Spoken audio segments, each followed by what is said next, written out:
I'm pleased to announce that their governments have accepted the United States proposal to end the devastating conflict between Israel and Hezbollah.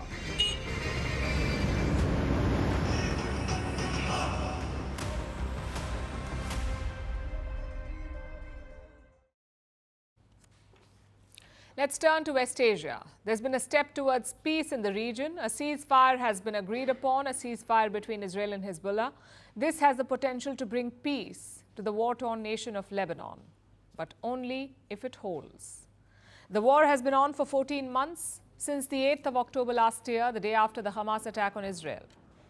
Hezbollah started firing at Israel on October 8, 2023, and Israel has been striking back.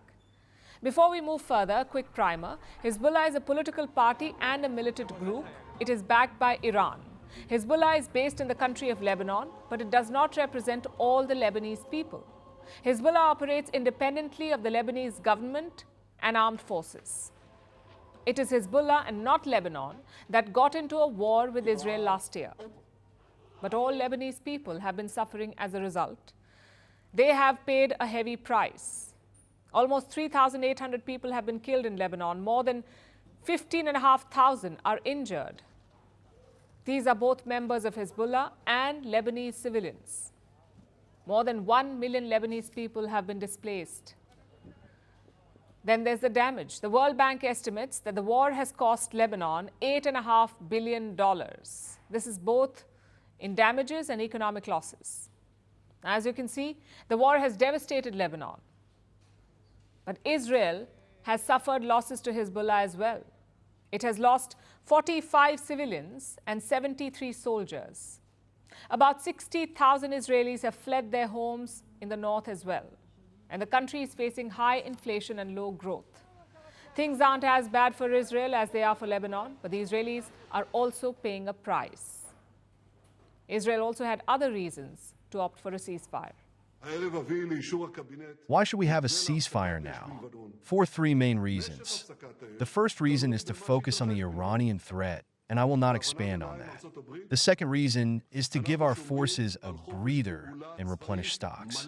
And the third reason for having a ceasefire is to separate the fronts and isolate Hamas. That was Israeli Prime Minister Benjamin Netanyahu explaining the decision to his citizens. So both countries decided to try and work out a ceasefire, both Israel and Lebanon. Lebanon was negotiating on behalf of Hezbollah. It has promised to keep the militant group in check.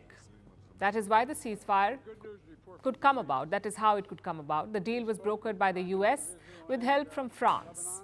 U.S. President Joe Biden explained how it would work. Over the next 60 days, the Lebanese army and state security forces will deploy and take control of their own territory once again. Hezbollah terrorist infrastructure in southern Lebanon will not be allowed to be rebuilt. And over the next 60 days, Israel will gradually withdraw its remaining forces. And civilians on both sides will soon be able to safely return to their communities. Let's show you a map of Israel and Lebanon. The border between the two is known as the Blue Line. There's a river to the north of the Blue Line. It is called the Litani River. The ceasefire deal says that Hezbollah will withdraw from the border areas and move north beyond this river. Israeli forces will retreat as well. They will move back into their own territory, south of the Blue Line. This will create a buffer zone between Israel and the Litani River. No Hezbollah fighters, no Israeli troops, only civilians. Lebanon's army will have the task of ensuring this. They will be the only armed forces allowed to patrol this buffer zone, and they will have support from the US and France. That is the essence of the ceasefire deal. On this day, the 1,000-mile journey begins to rebuild what was destroyed and to complete strengthening the role of legitimate institutions, at the forefront of which is the army, on which we place great hopes to extend the state's authority over the whole nation and strengthen its presence in the wounded south. The Lebanese government is hopeful. It wants peace to return, but Hezbollah remains a wild card.